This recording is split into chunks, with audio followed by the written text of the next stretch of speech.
What's up, everybody? Jason Bradstreet here with Bass Fishing Insider. Sorry about the cheesy background. I'm in my car, just kind of trying to get on this DQ and Bassmaster and Matt Herren, Scott Martin fiasco mess. Little conversation here, and just trying to get it out there. Is the info rule, is the no info rule fair? Is it flawed? Is it messed? What do we do with it? So, as you may already know, 2 disqualifications over the last few days. Scott Martin being the most notable, of course. Matt Herren too, a longtime veteran on the circuit, for violating the no information rule. And some people argue that rule may be a little outdated, impossible to enforce, while others believe it's necessary and mandatory to keep things like level, on the playing field level. When an angler like Scott Martin, high profile, along with a veteran like Matt Herren, gets DQ'd, it's kind of important to get out there and address these things, chat about it, and really decide if the rule is functioning as it's intended or does it need a serious overhaul. At the core of everything, the no information rule is designed to protect the integrity of the sport. The foundation of the sport is figuring out things on your own, deciphering the conditions, the water, the baits, the presentations, etc., and not gaining an advantage through tips from locals or other people who may know things that you don't. If the rule didn't exist, the tournament results would be much less about skill and more about who's best at politicking or networking, and that's clearly not what we want. Enforcing the rule as a hard line, and this is kind of a pro for hardliners, keeps things, people can argue that it keeps things consistent. If B.A.S.S starts making exceptions, where do things start? Was an angler simply engaging in idle conversation or casual conversation, or were they sneakily or subtly sneaking out useful information and details? Did they overhear something by accident, or were they intentionally fishing for information?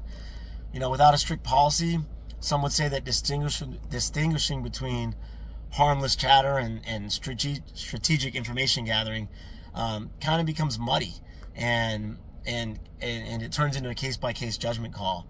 So while that rule may not be perfect, it at least establishes a standard that can apply to everybody. The people that are against the rule or that are ready for a change have different thoughts.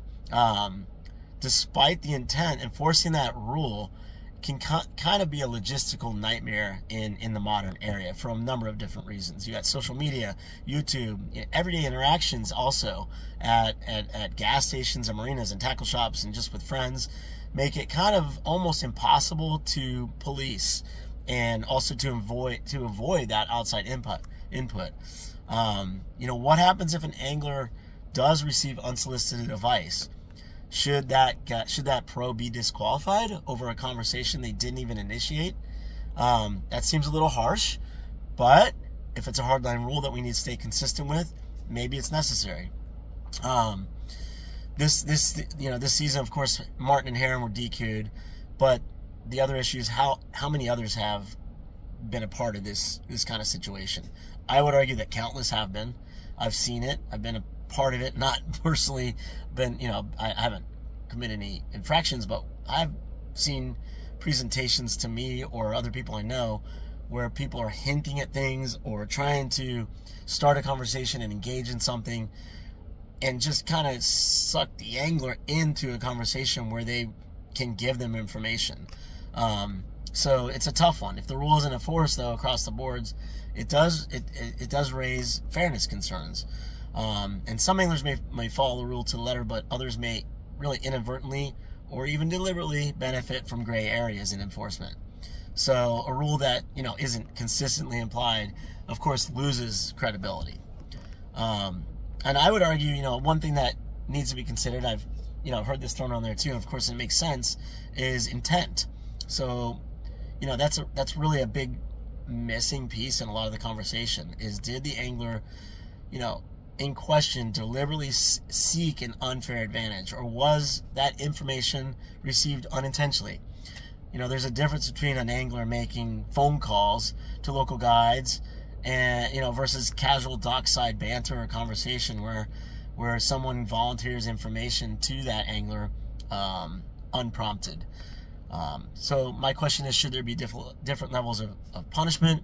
Maybe the angler who actively seeks out information deserves a DQ, while someone who passively hears something should face lesser consequences.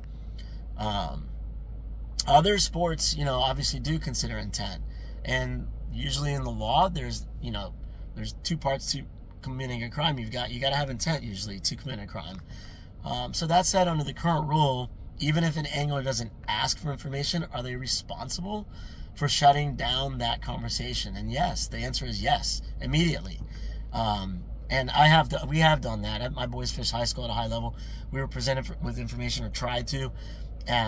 It's just typical stuff like at a gas station or wherever, and we shut them down immediately. You cannot receive that. Don't stop. I know you want to help, but we can't take it. And you got to be polite, obviously, but that's a responsibility of the angler.